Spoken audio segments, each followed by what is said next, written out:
9 to 5 job చేస్తున్న working professionals అందరూ ఖచ్చితంగా ఈ రీల్ను చూడండి. ఎప్పుడైనా ఆలోచించారా what is your plan B అని?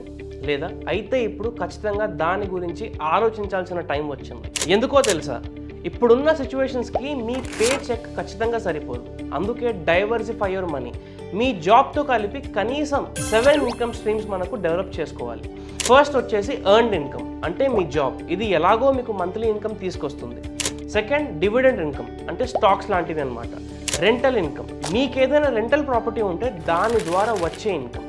దాని తర్వాత బిజినెస్ ప్రాఫిట్స్, మీ ఇన్కమ్ను డైవర్సిఫై చేయడం స్టార్ట్ చేయండి. Start investing in businesses. దాని తర్వాత రాయల్టీస్, మీ ఇంట్రెస్ట్ను కూడా ఇన్కమ్ వచ్చేలా జనరేట్ చేసుకోవచ్చు. రైట్ ఏ బుక్, మ్యూజిక్ ఇంట్రెస్ట్ ఉంటే దానికి కాపీరైట్ కూడా చేయించుకోవచ్చు. ఇన్వెస్ట్ ఇన్ ఇంట్రెస్ట్ అనమాట, దాంతో రాయల్టీస్ వస్తాయి. దాని తర్వాత క్యాపిటల్ గెయిన్స్, మీ యాసెట్స్ను ప్రాఫిట్స్కు సెల్ చేసే ఆప్షన్ ఉంది. And last but not the least interest income, ఇది అందరికీ తెలిసిందే. మీ ఇన్కమ్ నుండి ఇంట్రెస్ట్ను ఎర్న్ చేయడం. ఇలా మల్టిపుల్ స్ట్రీమ్స్ నుండి ఇన్కమ్ వస్తుంటే అది ఫైనాన్షియల్ సేఫ్టీ అండ్ ఫ్రీడమ్ అన్న విషయం మర్చిపోకండి. రేపు అనేది ఎలా ఉంటుందో తెలియనప్పుడు ఇన్కమ్ విషయంలో జాగ్రత్తగా ఉండాలి. మీ రెగ్యులర్ ఇన్కమ్ కాకుండా 1 ఎక్స్ట్రా స్ట్రీమ్ ఉన్నా చాలు, మీ జీవితం మారిపోతుందన్న విషయం మర్చిపోకండి.